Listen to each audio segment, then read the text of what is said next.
Oh, oh yeah.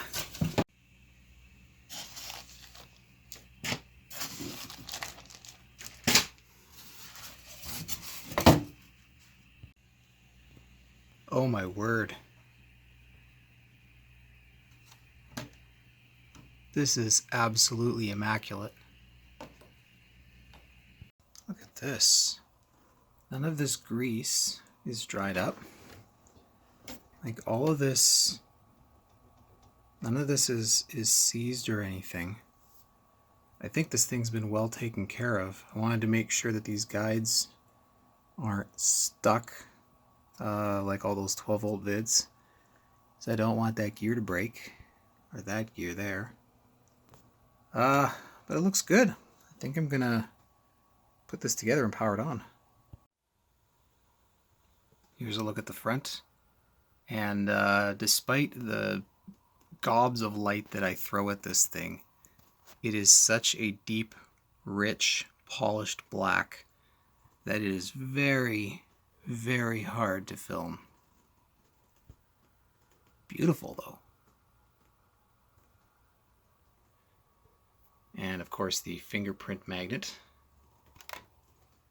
If we flip down this front door, look at the controls inside. Power LED goes through a little light hole there. Power and eject, headphone, line in, headphone level, line in 2, there's also one in the back. Still got a sharpness control, your line level for record, and this also has the multi-command remote that a lot of the high-end Sonys used. Here you've got your input select, TV VCR, which is the RF modulator, channel tracking. This had automatic tracking, and can't turn it off because there's no tape in there, but you can turn it off and manually adjust it, which is very nice, being able to turn that off, especially in the earlier ones. Certain models just suck for auto tracking. High speed rewind, which I already showed, it unloads the tape. In the early days of high speed rewind, they would completely unload the tape like that. Your normal transport controls. Now you have fast forward and rewind that'll do the scan. But you also have over here your shuttle, swing shuttle wheel. So if you're in play, I can show this later, you can control forward and reverse speeds. It's kind of cool. Front VU meters, counter, there's a tiny little dim clock down there, your channel indicator, so I can adjust the channels. Adjust the record speed, which is nice because that's built onto the front here as well. And this big remote, this direction controls the shuttle wheel, so you can actually move through the shuttle commands. And it has 2 sets of visual search. I believe this one is momentary and this one latches on, which is kind of cool. Double record button, I can slow motion, adjust the speed. Doesn't really have like a single frame advance. ×2, then all your normal controls, audio monitor for turning hi-fi on and off, or connecting to just one audio channel. This is all used for your menu. Yeah, pretty straightforward. And of course the corresponding command mode switch. So the idea is that if you have multiple Sony VCRs that you're using for dubbing, copying, whatever you may be, what really sucks is having one remote accidentally control them all and having to block them. So you can set one to VTR 1, 2, 3. Hitachi made RCAs did something similar. They had VCR 1, VCR 2, but that was accomplished through the menu. So in order to set it to VCR 2, you'd go into the menu and say, okay, set to VCR 2. And then it would say, okay, hit a button on VCR 2 to prove that you have the remote, so I'm not going to lock you out. And the universal remotes would have, TV, VCR 1, VCR 2. Here's some examples. Here's a Hitachi remote for a VCR, and you have VCR 1, VCR 2 as possible devices to control. Here's a early RCA remote, probably for like a large screen RCA TV. Same idea, VCR1, VCR2. So that was kind of a neat feature that a lot of these brands did, knowing that you could have two VCRs, and you know, if one remote only controlled all the VCRs, you're probably going to buy a different brand for your second VCR, so why not buy the same brand? Taking a look at this remote, you can see this actually wasn't me prying it open. It's been opened in the past, and I will show you what the issue was. I'll take out these leaky cells. A little plastic that sits in here behind that little piece of wire broke. Very common on these remotes. And what someone had did, or done, whatever, is they glued a little piece of plastic there to prop it up, and they coiled up a little piece of wire and stuck it on there in behind, and it was all super janky. And of course it was broken when I got it. This was also all leaky. There's still crud in there, but I thought I cleaned it all out. Whatever. Anyway, I glued a little chunk of, I don't know, whatever miscellaneous scrap piece of rubber I had in there just to push against this. Fit perfectly. Just some hot glue, and this works great. I don't have to worry about the battery pushing on it and breaking it any further.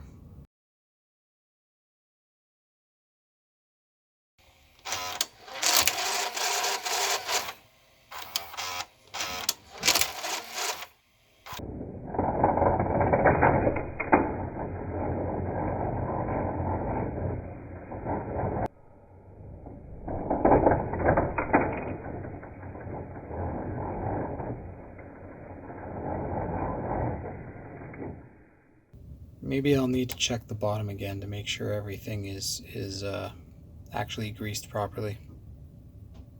Remember, before flipping it over, unplug this little cable going to the loading motor. You'll see why. Alright, this is really similar to, I think it was a 555 that 12 volt vids worked on. So same idea, there's a flip over board on the bottom here. There's, I think, 5 screws come out. I think 5. Yeah, 5. In this case, they all have arrows on them, which is nice. So then, before you want to flip it over, there's 2 little plastic clips, one here, one there, and there's a connector here for the video head drum right up here that you'll want to disconnect. That's just off camera. I get that out. Now it's sort of a lift directly up, because there's a connector here and a connector here that you want to disconnect. So kind of give it a little lift there, lift there. Now it's floating, and lift directly up until you can kind of pull it over. And you want to lift directly up because, let me move this up here. You can see it's got the sensors. There's 3 of these sensors. Get the third one in there. Sort of see it. So, and this cable here is the loading motor. It's very difficult to disconnect from the board when you're trying to remove the board. It's much easier to disconnect on the other side. So you can just sort of let that sit there. 12 volt vids did. Oh, one other connector. There's also this one when you're pulling up. I always forget that too. So that one has to seat properly. But I pulled this cam gear off, lubricated the back side, lubricated the front side. There's 3 pins that go into it when you're putting it back. One here, and one that's kind of hidden underneath this bracket. And what I did is I just used a little spring hook to sort of locate them as I'm placing it down. And timing this hole on the cam gear lines up with a hole on this long piece here. You kind of want this weird shape. Yeah, there's like this concave shape on this white gear to line up with here. So you kind of push the 2 guides down to preload them. And going along, yeah, to get this out, you just have to remove this toothed belt, so you can loosen this and then push it forward, and that'll allow you to take the belt off. This cam gear, I also removed and lubricated everything below it, and similar timing. This hole lines up with a hole on this piece, and if you look real close, don't know how easily I'll be able to show it, you can see there's an arrow that lines up with a tiny little notch or a little hole there.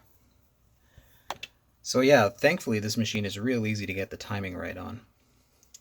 But all the idler stuff is really only accessible from the top.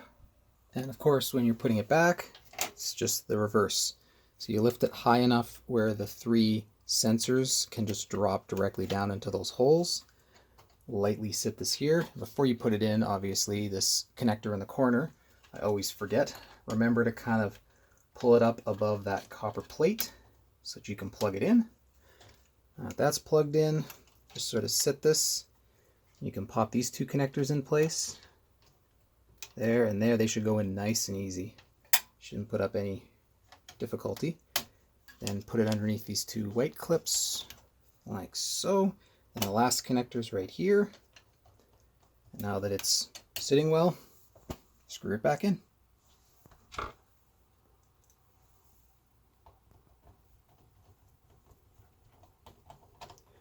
I've had the bottom of this off so many times from trying to figure out what's causing that stupid rewind problem.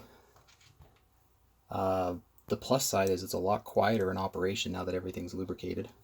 The motor is still really loud. This little motor here, I don't know if it's just as they age they get noisy, or if these Sonys were just always really noisy, but it's loud.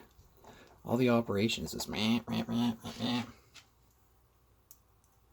And last one here.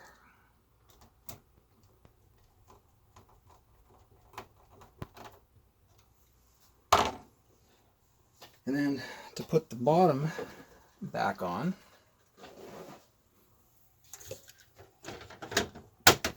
just sort of sit it like that, screw it back in, done. And just as a reminder, when putting the bottom panel in, these 2 screws look different. They're less of a brass color, and they have a different threading and a different head. And those go here and here. All the other sort of brass colored screws go everywhere else. This is for those of you who enjoy watching the loading cycle.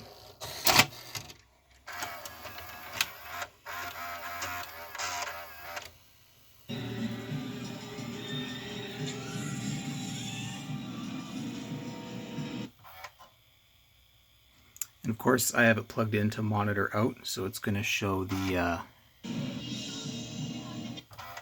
info screen. The monitor out also allows you to get into things like the menu and whatnot. Just listen to how loud that is though. Let's do a fast forward.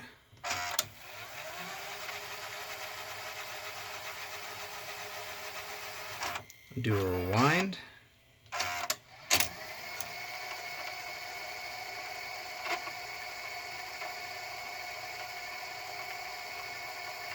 And we'll do a high speed rewind.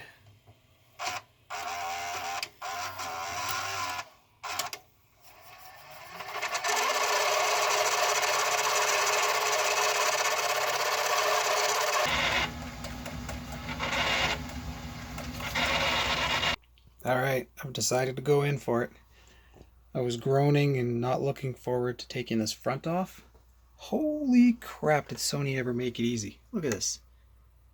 Connector. Where's that? Connector. That's it. Like, it just slides out. There's those 2 screws I talked about that are different. One there, one there. Those come out on the bottom. Then the whole front just pops right off. So we've just got these 2 connectors there and there. And everything else is already attached. Ooh, that's shiny. Oh, look at that. It's like mirror. Cool. I'm starting to like this machine more and more from a service standpoint. Taking the loading mechanism out there's two black screws that you can't really see there and there that just go into the chassis here.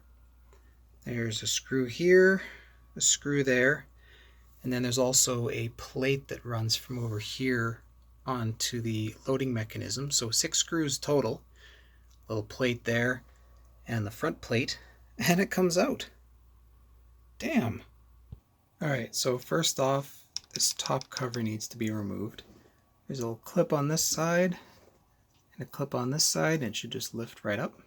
There, that just removes. It's got a spring that pushes down on this gear here. So the way this works is this gear will drop down here if I lift this up. There's a little mechanism there that pushes this gear up and down.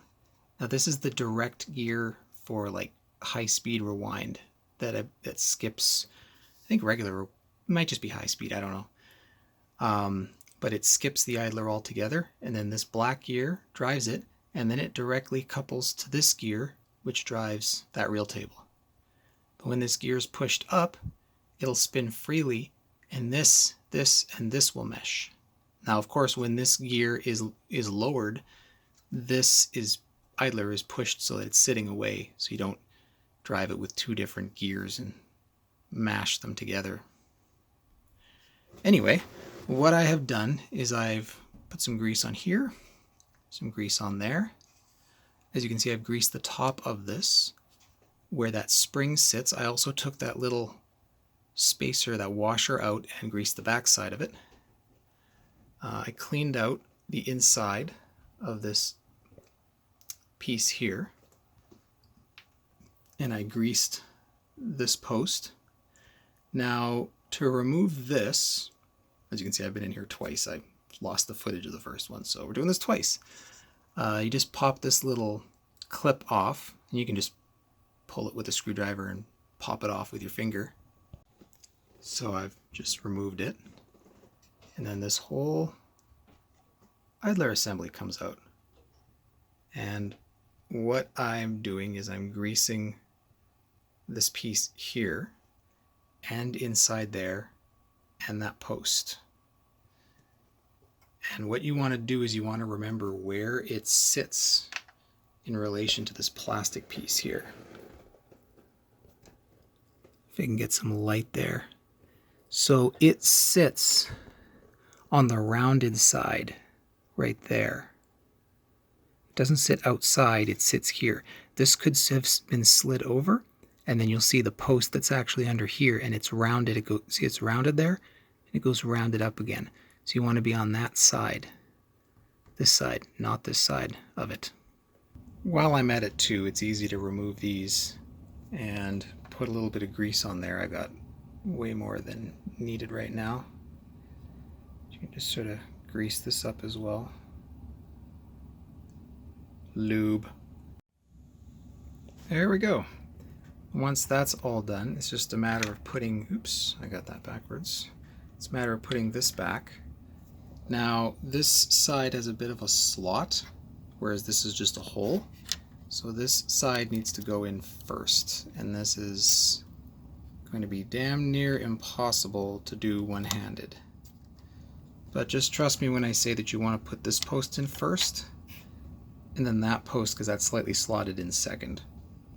Now put everything back together and see how it goes.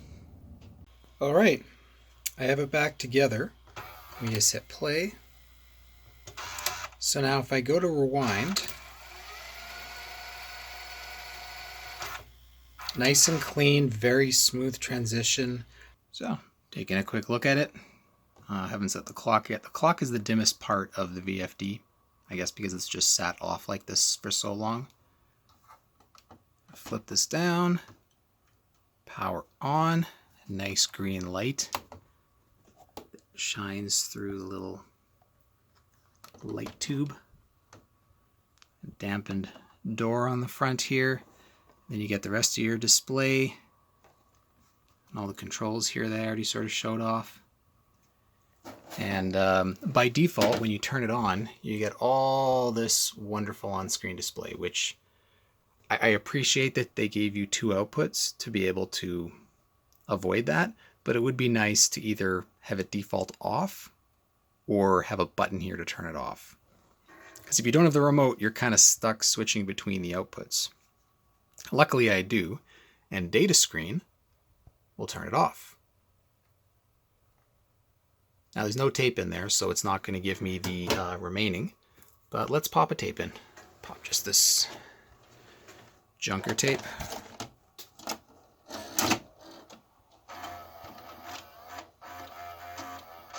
It's funny, the loading sounds very similar to an RCA 8mm camcorder we had in the early 90s, and I believe the mechanism was made by Sony.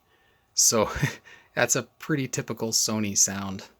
Remember whenever we'd use it, it'd be going rah, rah, rah, rah, rah, rah, making all those buzzing sounds. Anyway, if I were to hit play now, so we just got some stuff recorded off TV, auto tracking, do its thing. This is me hitting this fast forward button here. It's momentary. Or if I hit the far fast forward button, it sticks on full. And when I hit data screen here, it will eventually figure out the tape remaining. Until it does, it won't show up there, but let's see if I fast forward a bit. Yep, there we go. So there's my start end that was very, very popular on these Sony models. Very common screen. Let's try the jog. I keep calling it that. It's a shuttle wheel. It doesn't do jog. So if I twist it slightly to the right, slow motion, keep twisting to the right. Now it's playing at 1x with no sound. 2x. And then the rest is just scan. And if I let go and let it go back to this middle position, you'll see the pause icon there. And it just pauses. And then I can go backwards. Same thing. A little further. Minus 1x. Minus 2x. And rewind scan. Now, go hit play. What I can do is hit these direction buttons. Same thing, 1x, hit it again, minus 1x. Oh, I see. This only controls the direction of playback. This doesn't actually mimic the swing shuttle, which I thought it did. Interesting. So this just goes back and forward. Cool. What other functions do I have here? Slow motion speed. So I can slow it down. Or I can speed it up.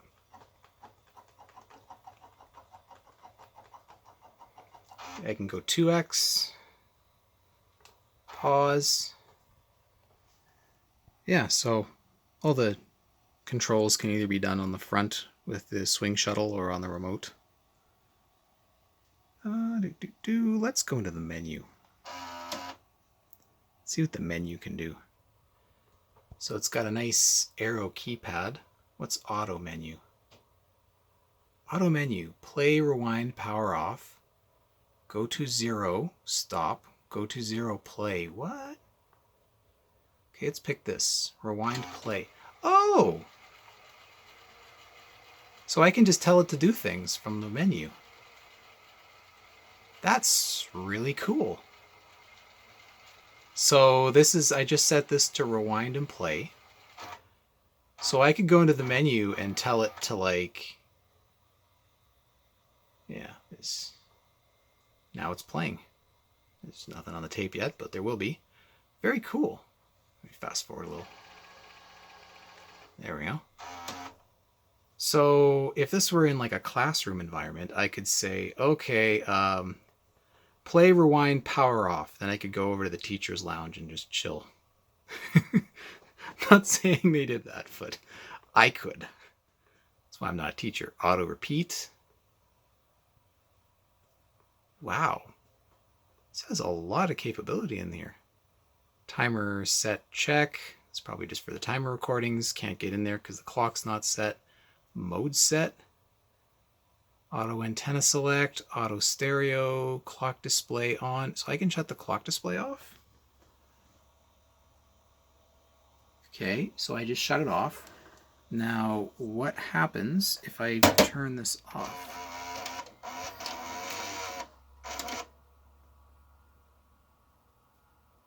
Did nothing.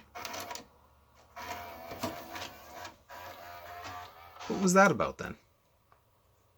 Oh, it remembers where I was. Off. Is that like an on-screen display thing? Oh, it's an on-screen display, so I can disable the clock along the top. That's nice. I like it like that. That's how I remember these machines when I was in school. Is just having that. And the worst part is you'd watch a movie in class, and the way they had it hooked up throughout the entire movie, you'd have this in the corner because, again, teachers don't have the remote and it's hooked up through the monitor out or the RF out, which I believe does this. Between that and those cheap TVs that always showed channel 3 in the corner when we were watching movies, it was just frustrating. Tuner preset, pretty standard stuff. You can actually fine tune. Oh, wow. That is neat. And of course it's going nuts right now because there's no channel function memory. Oh, okay. Don't know what that's about. Clock set. What's demonstration? Demo. Oh, okay. So in the store they would just show off all these menu features. Well, here, I'm demonstrating for you all the things that it has. You can change the background color to green and pink. I didn't even show that. It's showing me up. Okay, let's get out of here. Is there any more pages? Nope, just that. Well, it's still very cool. I still think it's cool. What's on the next page? Timer title. Timer, record, rewind. Audio mix. Again, okay. So I was playing with this when I did that Zenith, and I was talking about how when you mix hi-fi and linear audio, they kind of garble like they're out of phase. I have a theory. I have nothing to base this theory off of, but if you look at 4-head VCRs, like a standard 4-head VHS VCR, the original, the heads were 90 degrees out from each other. So you had your say your EP or SLP heads and your SP heads. Now, if you had hi-fi, hi-fi would be tucked in between there, right? But then depending on if it's SLP or SP, your hi-fi is going to be slightly phased out of there. Now, your tracking control will, of course, make up for it to match your tracking control pulse with where the heads swipe, right? So you can compensate for it. But with a dual azimuth head, the heads are now at a different angle to the hi-fi, right? Maybe? I don't understand how it can be phased out like that. Anyway, please, someone in the comments, tell me. There's got to be someone who knows what they're doing here. With the homeless in her hometown of Atlanta, Georgia. There we go. She's an ex-Raiderette cheerleader and spiritual seeker. Los Angeles. So I can adjust the tracking, A self-described human being. or I can hit auto, California, Floyd Nolan. and it will do its thing. And if I turn it off and I adjust there, it flashes while it's doing the auto tracking. Chance to turn profound experience into meaningful words.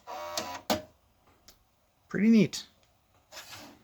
This machine's not blowing me away, but I mean, it's Sony back in when this was made had that presence about them, right? I don't know if it's hubris or what, but these were considered top-end machines. And having gone in here and serviced it, yeah, I gotta say, like, at least service is easy. Taking the power supply out, it's 2 screws and 2 connectors. The whole thing comes out. It's got, you can pop the back off, pop the front off, remove any component without doing anything. Like this compared to the Betamax machines I've worked on, say 5 years previous to this, what a difference. This thing is very nice to do things on.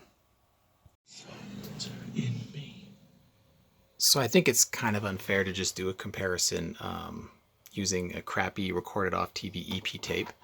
So here's SP, pause, frame advance, or slow motion, 1x, 2x, fast forward. Much cleaner. The hi-fi in this is awesome. I only had to tweak one of the tape guides a little bit for the tape path alignment. But of course, showing the back. This is when VCRs were getting pretty bog standard.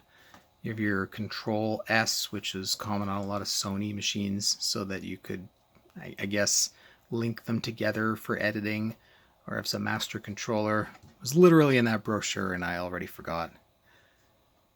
Your RF modulator, RF in and out, your first line in, and here's your line out. This has no on-screen display or menu, and then this has the on-screen display and menu.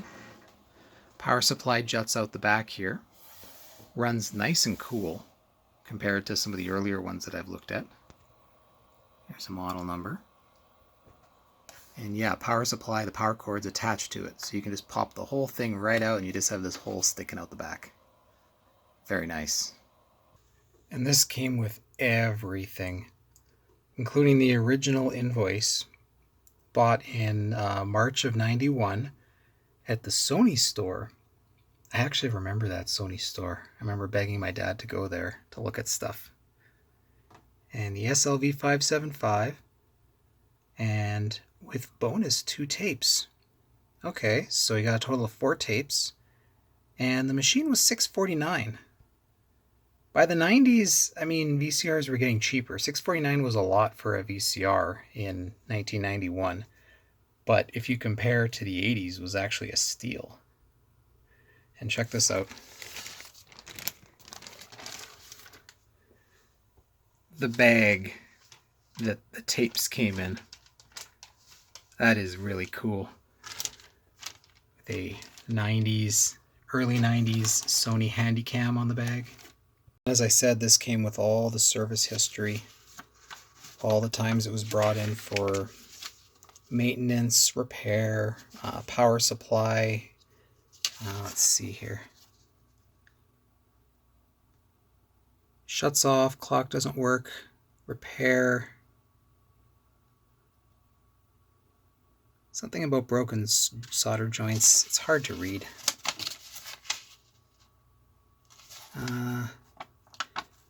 The capstan motor was replaced back in '95.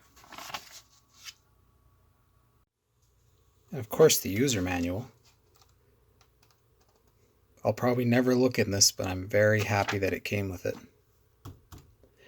And what's kind of funny is whenever you see pictures of these, there'll always be a sticker right back here. And this is the sticker. It just got stuck onto the manual. So this is regarding monitor out. These models had a monitor out and a line out. The monitor out showed all your on-screen display.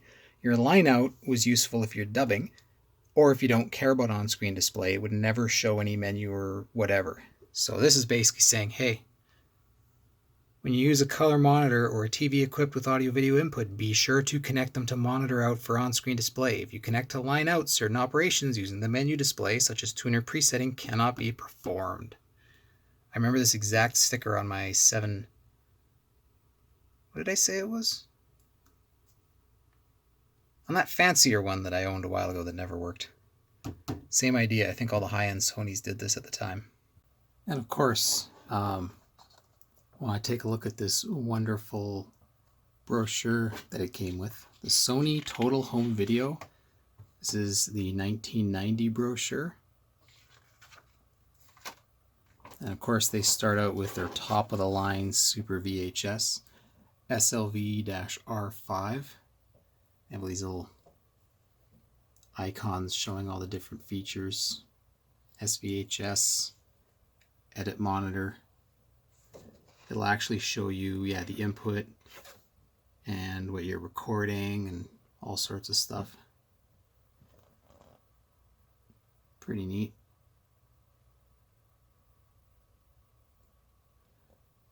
Describes a flying erase head. And the SVHS videotape. Here's Sony's offering of VCRs, consumer VCRs from 1990.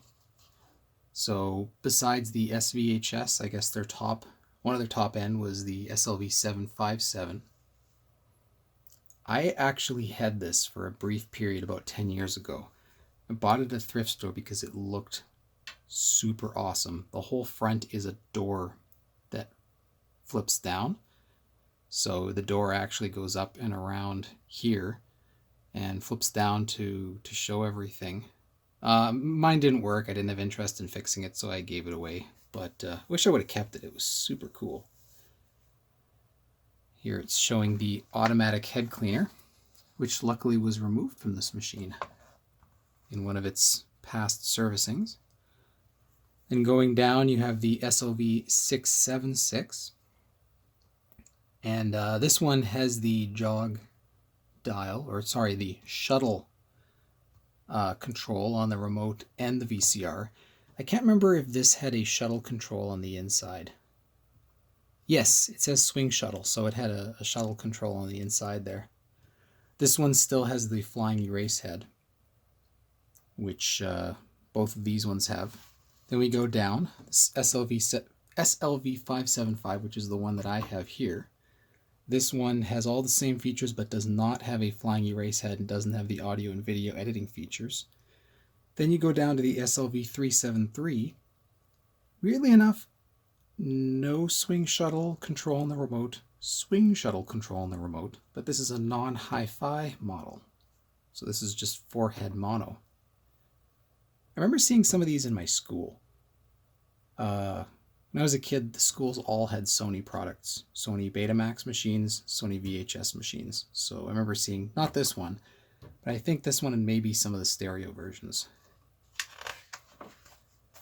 And then we get into the budget model. The SLV-M77. 2-head mono, not made by Sony. This looks very similar, if you look at these channel buttons, to that Sanyo made 2-head mono Sony that I have from, I think, 91. So this would have been the predecessor to it. And so I've been trying to understand Sony model numbers. SL-whatever is for beta. SL5200, for example, is a beta. SLV is for VHS, so all their VHS models were SLV. Then afterwards you can have just a number. You can have a number with HF if it's hi-fi. Sometimes they did that, sometimes they didn't, I don't know. And then you had M.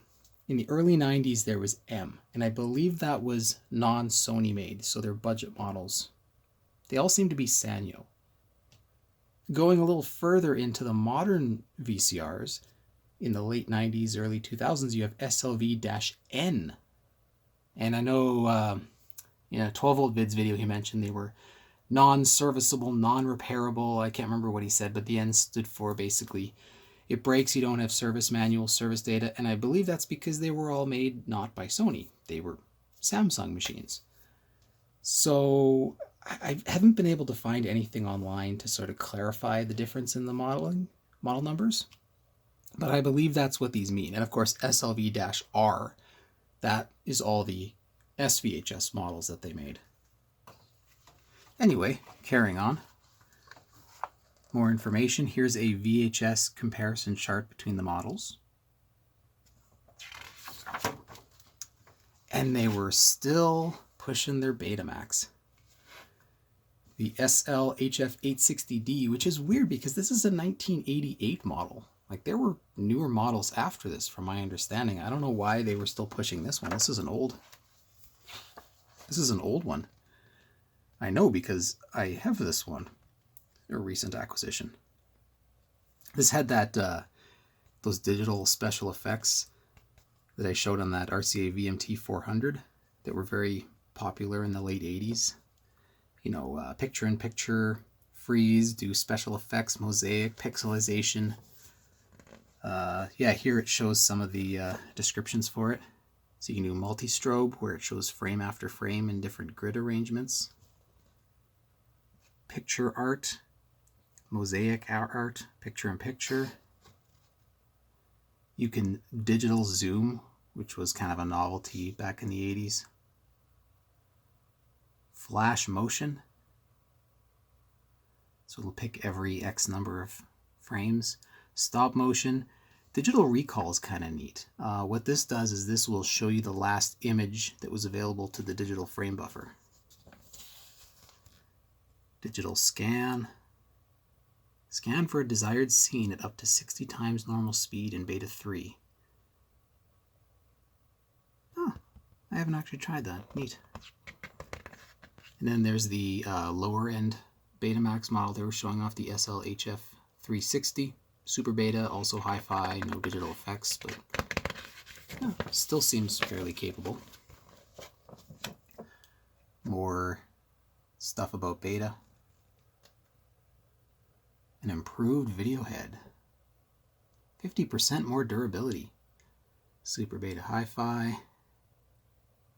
Higher writing speed.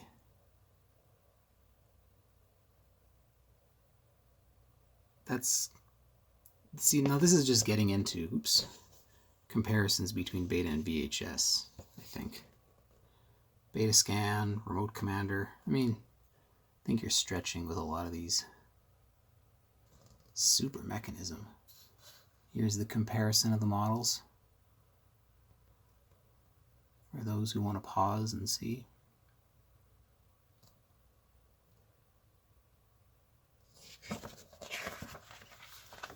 And we get into Laserdisc. AV laser. Sony has launched home video entertainment into the 21st century with AV laser. I think I've actually seen some of their Laserdisc players called Lasermax, which I thought was just delightful. It's not Betamax, it's Lasermax.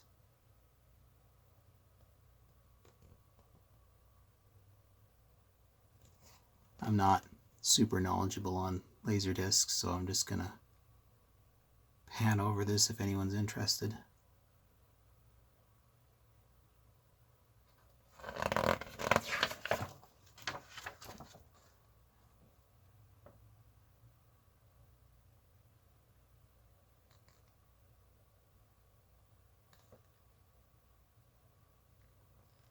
And then a final comparison chart for their VHS VCRs.